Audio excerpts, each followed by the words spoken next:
اللہ تعالیٰ نے ابراہیم علیہ السلام کو جو دو بیٹے دیے تھے اسحاق اور اسماعیل علیہ السلام مکہ میں آباد ہوئے اور اسحاق علیہ السلام فلسطین میں، بیت المقدس پھر بعد میں آباد ہوا، شام میں، ارض شام۔ تو آگے پھر اسحاق علیہ السلام کی اولاد میں پیغمبر پیدا ہوئے ہیں، یعقوب علیہ السلام جن کا نام تھا اسرائیل لقب۔ پھر ان کے بیٹے تھے یوسف علیہ السلام جو مصر میں تھے، واقعہ بتائیں، مصر چلے گئے تھے، بادشاہ بن گئے تھے۔ پھر آگے مصر میں ہوتے ہوتے ہوتے ہوتے بنی اسرائیل پر فرعون غالب آ گیا۔ مصر کے بادشاہ کو فرعون کہا جاتا تھا، جو بھی ہوتا تھا بادشاہ، اس لیے بہت سارے فرعون گزرے ہیں، لیکن قرآن نے جس کا واقعہ بیان کیا یہ وہ فرعون تھا جو بنی اسرائیل کو جس نے غلام بنا لیا تھا اور بہت طاقتور بادشاہ تھا۔ یہ چونکہ یہ واقعہ جب تک پیغمبروں کا پورا سلسلہ معلوم نہیں ہوگا نا تو بات سمجھ میں نہیں آئے گی۔ تو بنی اسرائیل کو پھر فرعون سے نجات ملی، صحیح ہے۔ پھر اللہ نے بنی اسرائیل سے کہا کہ اللہ نے فرعون کو تو خرد غرق کر دیا، اب تمہارے پاس ایک حکومت آئی ہے، ریاست آئی ہے، اللہ کی کتاب بھی آ گئی، اب تم جہاد کرو، اب تم اپنے پرانے وطن جاؤ۔ وہاں قوم عمالقہ کا قبضہ ہو گیا ہے، جہاں سے یعقوب علیہ السلام کو نکالا گیا تھا نا، بیت المقدس۔ ادخلوا الارض المقدسۃ التی کتب اللہ لکم، ارض مقدس، جیسے اللہ نے مسلمانوں کا مرکز مکہ کو بنایا، ایسے اللہ نے بنی اسرائیل کا مرکز بیت المقدس کو بنایا تھا کہ پیغمبروں کا جائے وطن بیت المقدس ہے، مصر نہیں ہے۔ یہاں تو کسی ایک وجہ سے آ گئے تھے، اب اس علاقے پہ قبضہ کرو اور بیت المقدس کو آزاد کراؤ، وہاں تمہاری خلافت قائم ہوگی، پھر وہاں سے پوری دنیا میں جہاد ہوگا، کیونکہ دین برحق اس وقت وہی تھا۔ اس لیے بیت المقدس کی بڑی فضیلت ہے، ہزاروں پیغمبر دفن ہیں وہاں پہ۔ جتنے قرآن میں واقعات بیان ہوئے ہیں نا، 99% واقعات وہیں ہوئے ہیں، شام میں۔ حضرت مریم کا بچے کی ولادت، عیسیٰ علیہ السلام کی تقریر، پھر موسیٰ علیہ السلام، زکریا علیہ السلام کا محراب میں کھڑے ہو کر اللہ سے اولاد کی دعائیں مانگنا، یہ سارے ادھر ہی ہوئے واقعات۔ یہ تاریخی واقعات ہیں، جو لوگ جاتے ہیں، اب تو بیت المقدس جا نہیں سکتے، بڑی زبردست جگہ ہے، اگر اللہ کسی کو توفیق دے تو وہ جائے ضرور، ان جگہوں کی زیارتیں کرے۔ تو وہاں پر کیا ہوا کہ بنی اسرائیل کو کہا گیا اب کچھ ہمت خود کرو اور ارض مقدس پہ قبضہ کرو۔ تو وہ کہنے لگے، وہ وہاں قوم تھی بڑی طاقتور، تو بنی اسرائیل نے کہا کہ بہت طاقتور لوگ ہیں، پہلے اپنے کسی بندے کو بھیجا، جا کے دیکھ کر آؤ، اگر کمزور سے ہے نا کانگڑی پہلوان تو پھر تو جا کے لڑیں گے، اگر پاورفل ہیں تو ہم نہیں لڑ رہے بھائی۔ حالانکہ پیغمبر جب جہاد کا حکم دے دیں تو پھر وہ جہاد فرض ہو جاتا ہے۔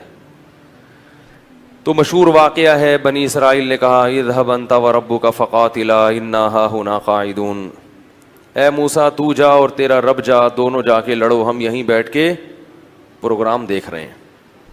قال رجلان من الذين يخافون، اللہ فرماتے ہیں ان میں دو فرد جو اللہ سے ڈرتے تھے، انعم اللہ علیہما، اور اللہ نے ان پر انعام بھی کیا تھا، وہ کہنے لگے کہ چلے جاؤ، فَإِذَا دَخَلْتُمُوهُ فَإِنَّكُمْ غَالِبُونَ، جب موسیٰ کلیم اللہ کہہ رہے ہیں تو اللہ یقیناً مدد کرے گا، جاؤ ہمت کرو، اللہ غلبہ دے گا۔ وہ لیکن کہنے لگے نہیں بھائی، ہمارے لیے بڑا مسئلہ ہے یار۔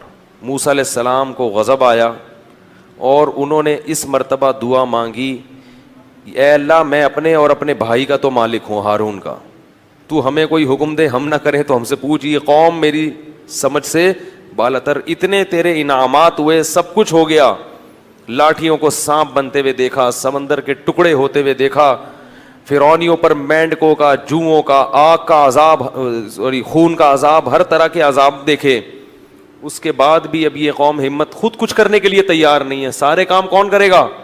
اللہ ہی کرے بس آسمان سے، کم ہمت۔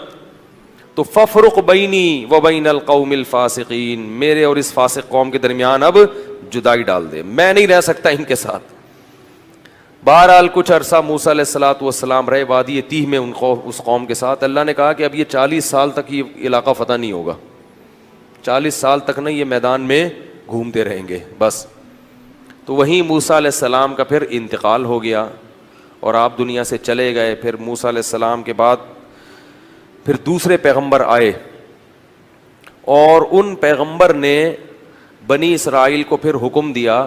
بنی اسرائیل خود کہنے لگے کہ ہمیں آپ جہاد کا حکم کیوں نہیں دیتے ہیں بھائی, ہم بھی کچھ علاقہ فتح کریں ٹھیک ہے, اور ہمیں ہمارے گھروں سے نکالا گیا اور ظلم کیا گیا. الم تر الی الملأ من بنی اسرائیل من بعد موسیٰ, اللہ فرماتے ہیں موسیٰ کے بعد بنی اسرائیل کی ایک جماعت تھی, کیا تم نے ان کو دیکھا؟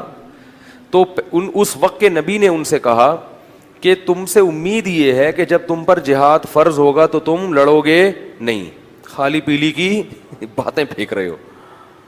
بہت سے لوگ باتوں میں بڑے فنٹر ہوتے ہیں نا, جب کام آئے تو, اس لیے اللہ سے عافیت ہی مانگنی چاہیے بھائی. تو انہوں نے کہا نہیں ہم لڑیں گے. تو پھر جب ان پر جہاد فرض ہو گیا, نبی نے, اللہ نے ایک انہی میں سے کسی ایک کو کمانڈر بنایا جس کا نام تھا طالوت. طالوت کو کمانڈر بنایا تو وہ کہنے لگے کہ اب چونکہ لڑنا نہیں تھا نا, بہانے تراشنے لگے, تو کہنے لگے یہ والا کمانڈر ہمیں قبول نہیں ہے, جہاد کے لیے تو ہم تیار ہیں مگر یہ والا کمانڈر نہیں چلے گا کیونکہ یہ غریب ہے. دولت مند آدمی کو ہمیشہ غریب آدمی کی اتباع سے آر محسوس ہوتی ہے. تو طالوت جو تھے نا وہ غریب تھے اور ان کو پیغمبر نے کیا بنا دیا؟ کمانڈر, اور کہا کہ یہ میں نے اللہ کے حکم سے بنایا ہے لہذا مانو. کہنے لگے انا یکون لہ الملک علینا, یہ کہاں سے امیر ہو گیا بھائی؟ نحن احق بالملک منہ, ہم زیادہ حقدار ہیں, ہم میں سے کسی کو بناؤ, ہم میں جو ہے نا بڑے بڑے قوم کے سردار. تو نبی نے کہا کہ نہیں, یہ سلیکشن اللہ کی طرف سے ہے. اور ان کے برحق ہونے کی ایک علامت یہ بھی ہے کہ حضرت موسیٰ اور ہارون علیہ السلام کی کچھ یادگاریں, کچھ تبرکات, جو ان کی کچھ اشیاء تھیں. بنی اسرائیل کیا کرتے تھے کہ جب بھی کہیں جہاد میں جاتے تھے تو حضرت موسیٰ علیہ السلام کی لاٹھی اور اس طرح کی کچھ چیزیں جو ان کے پاس رہ گئی تھی نا, وہ لے کے جاتے تھے تو اللہ ان کو فتح عطا فرماتا تھا, اس کی برکت تھی. کیونکہ وہ ظاہر ہے متبرک لاٹھی تھی نا حضرت موسیٰ علیہ السلام, اب اس سے سانپ تو نہیں بنتا تھا, لیکن ہارون علیہ السلام اور موسیٰ علیہ السلام کی اس طرح کی چیزوں کو تبرک کے طور پر وہ استعمال کرتے تھے اور اللہ کی مدد شامل حال ہو جاتی تھی. تو بنی اسرائیل کو طالوت نے پھر انہوں نے جو ہے نا وہ تابوت آیا جس میں وہ تھی, تو فرشتے اس کو لے کر آئے, تو ان کو اطمینان ہو گیا کہ اب اللہ کی مدد یقیناً ہوگی, تو میدان جنگ میں اس کو لے کے جاؤ ساتھ. قرآن میں آتا ہے کہ جب حضرت طالوت علیہ السلام لشکر لے کے نکلے ہیں تو انہوں نے اپنی قوم سے کہا کہ دیکھو لڑائی کیونکہ بہت سخت ہے, دشمن بہت طاقتور ہے اور ہم ہیں کمزور, تو اللہ تمہیں پہلے آزمائے گا, یعنی اللہ کی مدد کے لیے جنگ میں فتح نہیں ہو سکتی, تو اسباب میں تو ہم کمزور ہیں, اللہ تمہیں امتحان کرے گا کہ تم میں تقوی ہے یا نہیں ہے.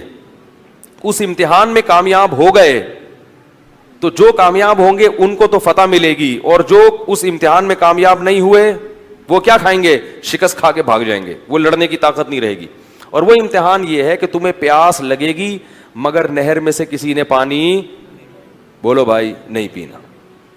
پیاس لگے گی, یہ پیاس بعد میں ختم ہو جائے گی, مگر اس وقت اللہ نے امتحان لیا ہے کہ ایک آدھ چلو پینے کی اجازت ہے, پیٹ بھر کے پانی پینے کی اجازت نہیں ہے. اس میں کامیاب ہو گئے تو لڑنے کی طاقت بھی اللہ دے دے گا تمہیں. قرآن کہتا ہے جب وہ نہر پار کی ہے نا, فشربوا منہ الا قلیلا منہم, تھوڑے سے لوگ تھے جنہوں نے پانی نہیں پیا, پوری قوم نے پی لیا.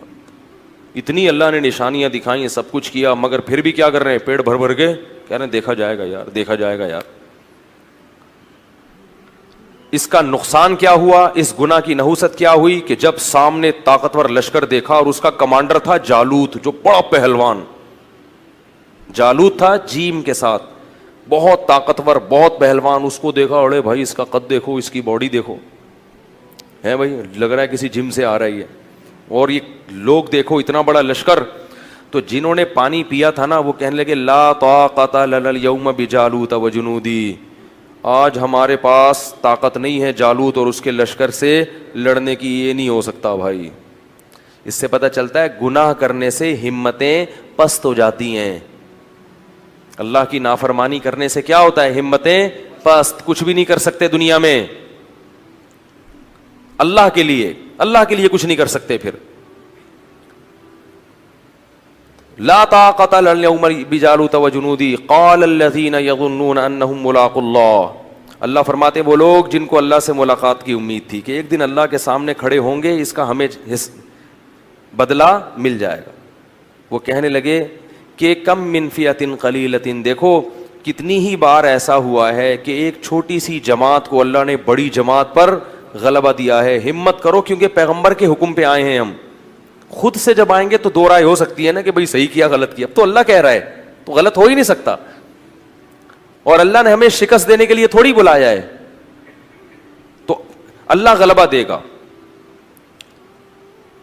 تو اب جب لڑائی شروع ہوئی ہے تو اتنی زبردست انہوں نے دشمن نے حملہ کیا کہ قرآن کہتا ہے کہ یہ جو تھوڑے سے لوگ میدان جنگ میں ڈٹے نا، ان کو اندازہ ہو گیا کہ ہمارے قدم یہاں ٹھہر نہیں سکتے، ہم نہیں ٹھہر سکتے. تو اب اللہ سے دعا مانگ رہے ہیں، ربنا افرغ علینا صبرا وثبت اقدامنا وانصرنا علی القوم الکافرین. کیسے عجیب الفاظ ہیں، اے اللہ ہم پر صبر کو انڈیل دے. انڈیلنا کسے کہتے ہیں؟ جیسے بالٹیاں بھر بھر کے پانی کسی کے اوپر ایک تو ہوتا ہے نا ڈالنا، یہ نہیں کہہ رہے اے اللہ ہمیں صبر کی توفیق دے دے، نا نا نا نا، صبر کی توفیق تو چھوٹے موٹے غموں میں ہوتی ہے، یہاں تھوڑا سا صبر نہیں چاہیے، بہت بہت مشکل ہے بھائی، لڑنا بہت مشکل ہے. وثبت اقدامنا، اور ہمارے قدموں کو یہاں پر جما دے، یہاں پہ اکھڑنے نہ پائیں، ہم تجھ سے دعا مانگتے ہیں. وانصرنا علی القوم الکافرین، اور ان کافروں پر ہمیں ہماری مدد کر. کیسا منظر ہوگا، اور اللہ کو اس طرح سے لڑنے والوں پر کتنا پیار آتا ہوگا. اس لیے یاد رکھو جہاد کی بہت بڑی فضیلت ہے اسلام میں. جہاد معمولی عبادت، جو بھی اپنے ملک کے لیے، اپنے دین اور مذہب کے لیے، اسلام کے لیے لڑتے ہیں، ملک کے لیے لڑنا اسلام ہی کے لیے لڑنا ہے. تو وہ کیا کہنے لگے، اے اللہ تو ہمیں قدم یہاں پہ جما دے اور ہم پہ صبر کو انڈیل دے.